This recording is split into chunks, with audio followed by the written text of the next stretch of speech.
Today, we're diving into one of the most fascinating and honestly one of the most challenging conditions known to neurology, locked-in syndrome. We're talking about a state where a person's mind is fully awake, fully conscious, but trapped inside a body that can't move. It's a condition that pushes the boundaries of how we think about life, consciousness, and what it means to be human. I want you to just imagine this for a second. You are completely aware of everything around you, but you can't move a single muscle. You can't speak, you can't make a sound, and in that terrifying silent prison, you hear doctors talking about whether or not to turn off your life support. This isn't some scene from a horror movie. It was the actual terrifying reality for a man named Richard Marsh. Richard's experience forces us all to ask a really profound and unsettling question. How do we know when someone is truly gone? What do we do when the body can no longer show us that the mind is still there? And that question, well, it's at the very heart of understanding locked-in syndrome. And look, this isn't just some philosophical thought experiment. This has literal life or death consequences. Which brings us to a truly shocking fact about this condition, just how often it's misdiagnosed. Yeah, you heard that right. Some studies suggest that as many as 40% of patients who are actually conscious and aware are first diagnosed as being in a vegetative state. I mean, the stakes could not be higher.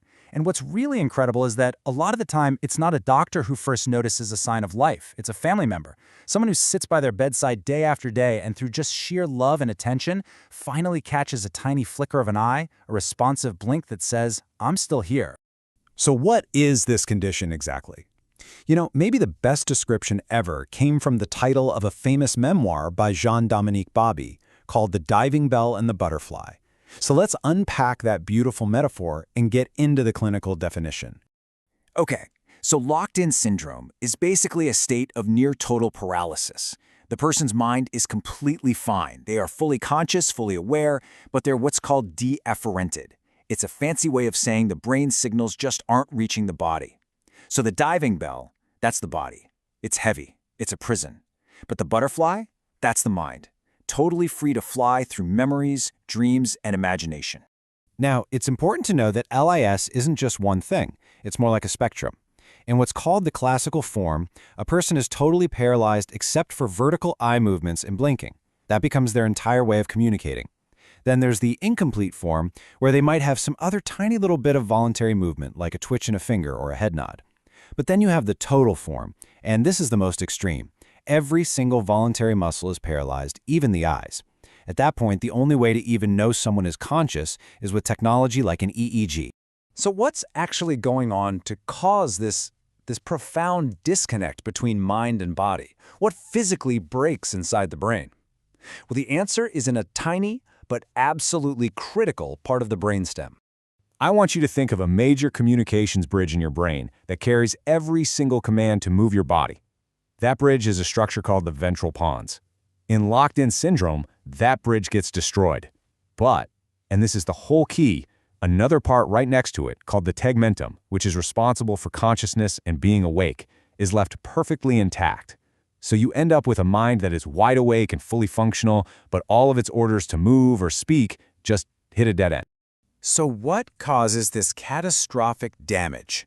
The overwhelming cause is vascular. We're talking about over 86% of cases being caused by a stroke or a hemorrhage right in the brainstem. That event cuts off the blood supply to that critical communications bridge, the pons, and the connection is severed. Now, given everything we've just talked about, you'd probably assume that this is a fate worse than death. I mean, it sounds absolutely terrifying, but here's where the story takes a really unexpected turn. When you actually ask the patients themselves about their quality of life, you find something that most people would never guess.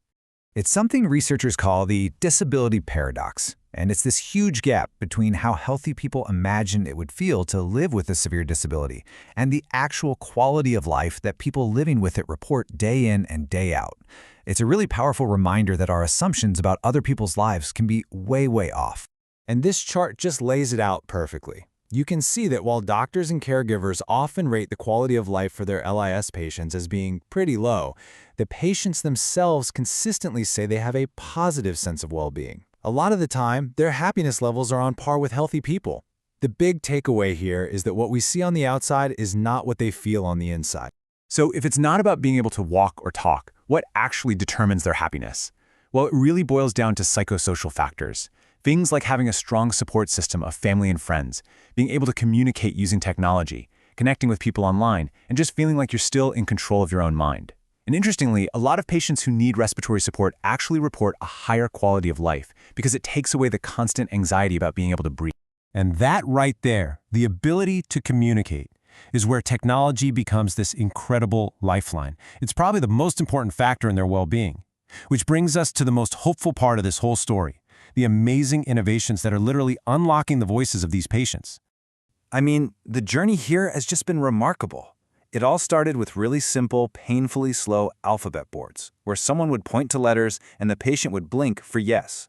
Then came infrared eye gaze systems that let people type just by looking at a screen. But the real game changer, the true revolution, is in brain-computer interfaces, or BCIs, which can read brain signals directly. And that leads us to this single number, 47.5. What is that? Well, it's the number of words per minute that a recent BCI system was able to decode straight from the brain of a paralyzed woman. A speed that is getting incredibly close to natural conversation. This was a landmark study. Researchers placed this really dense array of tiny electrodes on the part of the patient's brain that controls speech. Then they used AI to decode her silent attempts to speak, and the results are just staggering, almost 48 words a minute, with over 99% accuracy. And the best part? They were able to create a synthesized voice that sounded just like her own voice from before her injury. I mean, this is an absolute game changer. But restoring someone's voice also means restoring their autonomy. And with that autonomy comes the most difficult, most profound ethical question of all, the right to choose. And for some, that includes the right to choose when their life should end. This is the story of Tony Nicholson. He described his life with locked-in syndrome as a living nightmare. He launched a very public, very long legal battle in the UK for the right to a medically assisted death.